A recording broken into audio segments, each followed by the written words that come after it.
오늘 마태복음 21장은 스가랴 선지자가 예언한 대로 예수님께서 나귀 새끼를 타고 예루살렘에 입성하십니다. 예수님은 성전에서 돈을 바꾸고 장사하는 자들을 쫓아내시며 열매 없는 무화과나무를 저주하셨습니다. 이 두 사건에 이어서 28절로 32절의 두 아들의 비유와 33절로 41절의 악한 농부의 비유를 유추하여 오늘 본문의 말씀으로 결론을 맺습니다. 지난 시간에 이스라엘이 하나님의 나라를 빼앗기는 이유를 설명했습니다. 21장에서 첫 번째 그 원인은 이스라엘이 하나님의 성전을 도적의 구렬로 만들었고, 두 번째는 이스라엘이 열매 없는 무화과나무와 같은 모습으로 살았고, 세 번째는 이스라엘 백성이 불순종한 마다들과 같이 살았고, 네 번째는 악한 농부와 같이 반역했다.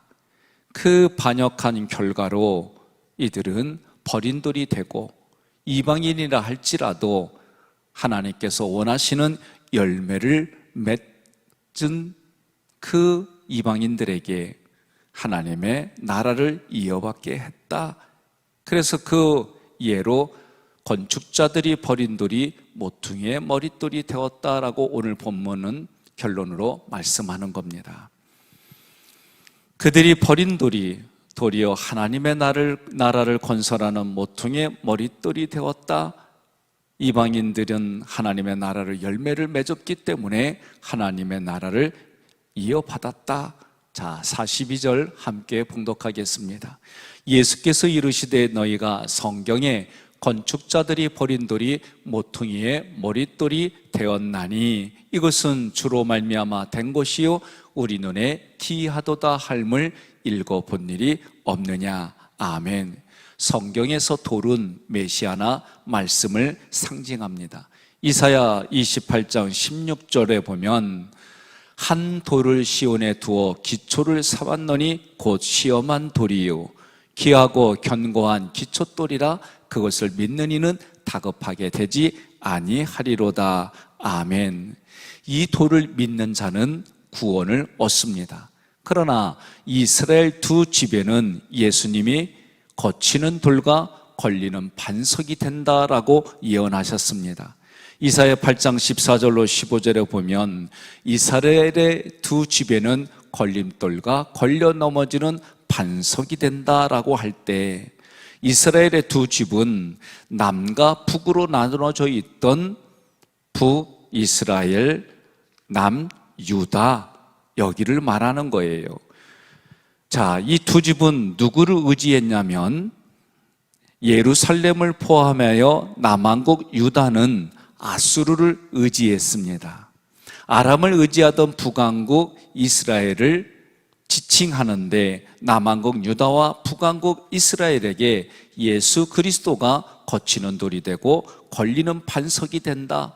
예루살렘 주민에게는 예수 그리스도가 함정이 되고 예수 그리스도가 올무가 된다라는 뜻이에요.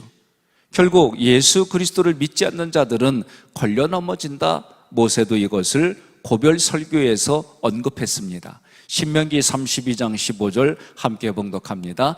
이스라엘이 살찌고 비대하며 윤택해지자 자기를 창조하신 하나님을 저버리고 자기들의 반석 대신 구원자를 멸시하였다. 아멘. 여러분, 이스라엘 백성들이 반석을 발로 찼다는 말씀은 예수 그리스도를 배척했다라는 모습이에요. 이 반석을 이스라엘은 발로 찼고 건축자들은 버렸다라고 말했습니다. 그렇다면 이처럼 배은망덕한 건축자들은 누구일까? 사도행전 4장 5절로 11절 말씀을 한 목소리로 봉독합니다. 이튿날 관리들과 장로들과 서기관들이 예루살렘에 모였는데 대제사장 안나스와 가야바와 요한과 알렉산더와 및 대제사장의 문중이 다 참여하여 사도들 가운데 세우고 때 너희가 무슨 권세와 누구의 이름으로 이 일을 행하느냐? 이에 베드로가 성령이 충만하 이르되 백성의 관리들과 장로들아, 만일 병자에게 행한 착한 일에 대하여 이 사람이 어떻게 구원을 받았느냐고 오늘 우리에게 질문한다면 너희와 모든 이스라엘 백성들은 알라. 너희가 십자가에 못 박고 하나님이 죽은 자 가운데서 살리신 나사렛 예수 그리스도의 이름으로 이 사람이 건강하게 되어 너희 앞에 섰느니라. 이 예수는 너희 건축자들의 버린 돌로서 진모퉁이의 머릿돌이 되었느니라. 아멘. 여기서 건축자들의 버린 돌이다. 그렇다면 사도행전 4장 5절로 11절로 문맥으로 보니까 건축자들은 누구예요? 한마디로 이스라엘의 종교 지도자들입니다. 그들은 5절에 관리요, 장로들이요, 서기관들이요, 6절에 대제사장이다라고 사도행전에서 말씀하고 있습니다. 베드로 사도가 건축자를 이스라엘의 종교 지도자로 표현했습니다. 하나님께서는 이스라엘을 하나님 나라를 건설하는 건축자로 삼으셨어요. 또 다른 표현으로 보면 장자로 삼으셨어요. 장자로 삼은 이유는 뭐요? 이방인 동생들을 보살피라는 거요. 건축자로 삼으셨다는 얘기는 뭐요?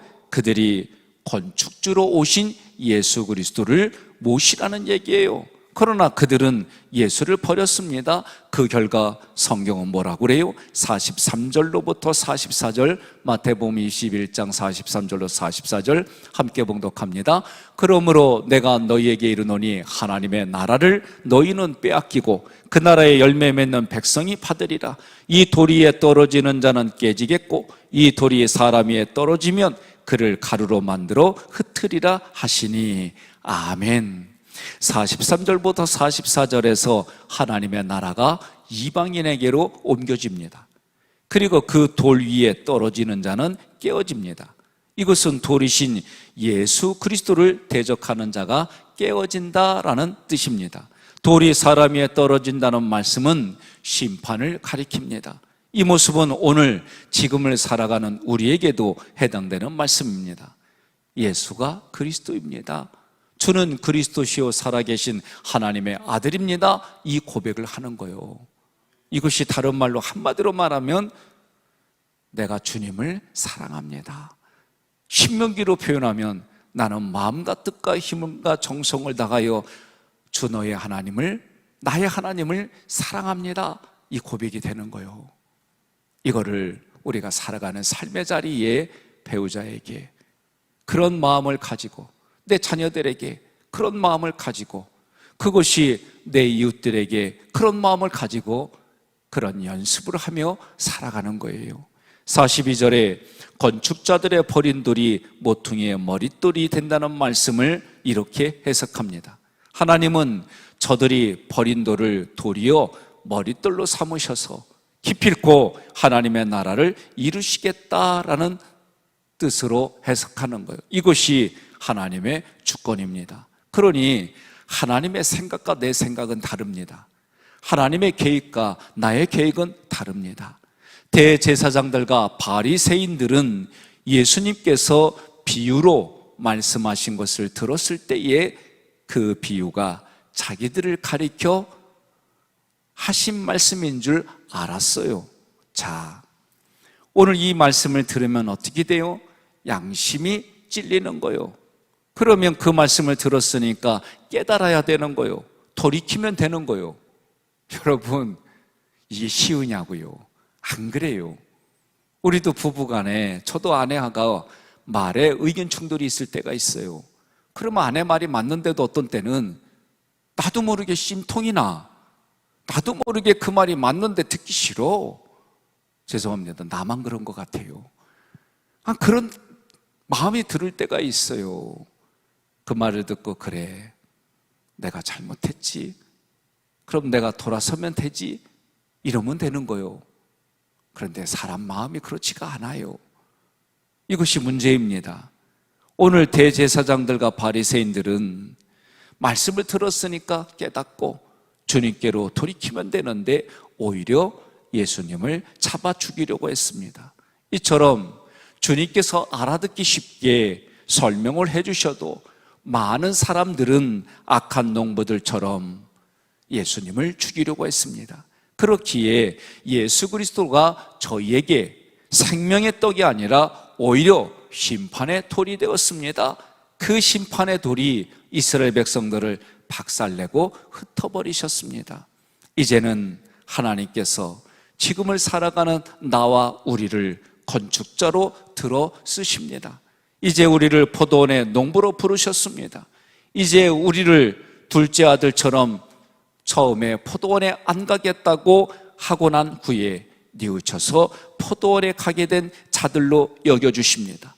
늘 말씀으로 우리 마음의 현장과 태도를 점검해야 됩니다. 오늘도 은혜의 말씀을 잊어버리지 않고 내가 예수 그리스도와 연합하여 이 땅을 살아가는 우리가 되어야만 하나님 앞에 열매를 맺고 하나님은 잘했다, 충성된 종이라고 불러주십니다.